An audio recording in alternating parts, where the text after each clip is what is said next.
નમસ્કાર દર્શક મિત્રો, અભિપ્રાય ન્યૂઝમાં તમારું સ્વાગત છે। વડોદરા મહાનગરપાલિકાની આવાસ યોજનાને લઈને ડ્રો જાહેર થયા બાદ નાગરિકોમાં ઊભી થયેલી ગેરસમજ દૂર કરવા સ્થાયી સમિતિના અધ્યક્ષ ડોક્ટર શીતલ મિસ્ત્રીએ આજે પત્રકાર પરિષદ સંબોધી હતી।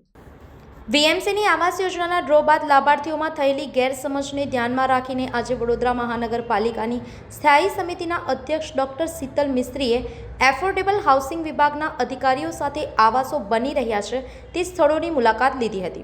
ત્યારબાદ પત્રકાર પરિષદને સંબોધતા ડોક્ટર મિસ્ત્રીએ જણાવ્યું હતું કે ડ્રો એ માત્ર યોજનાનો પ્રાથમિક ભાગ છે। આવાસોનું બાંધકામ પૂર્ણ થયા બાદ લોકાર્પણ કાર્યક્રમ યોજી લાભાર્થીઓને ચાવીઓ સોંપવામાં આવશે।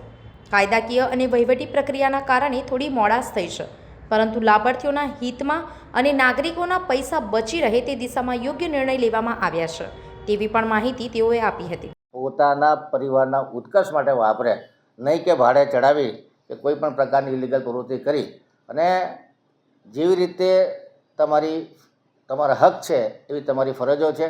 રેગ્યુલર લોન લીધી હોય તો લોનના હપ્તા ચૂકવે, એસોસિએશનમાં સાથ સહકાર આપે અને પોતાનું રહેવાનું સ્થળ વધુ સુંદર બને, વધુ સુઘડ બને અને તમામ પરિવારોની સુખ શાંતિમાં વધારો થાય, તમામની હેપીનેસમાં વધારો થાય, તમામનું જીવન સ્તર ઊંચું આવે એ પ્રકારની શુભેચ્છા તમામ લાભાર્થીઓને આપું છું અને ખાસ કરીને રાજ્ય સરકાર, કેન્દ્ર સરકાર અને કોર્પોરેશનને ખૂબ ખૂબ અભિનંદન આપું છું।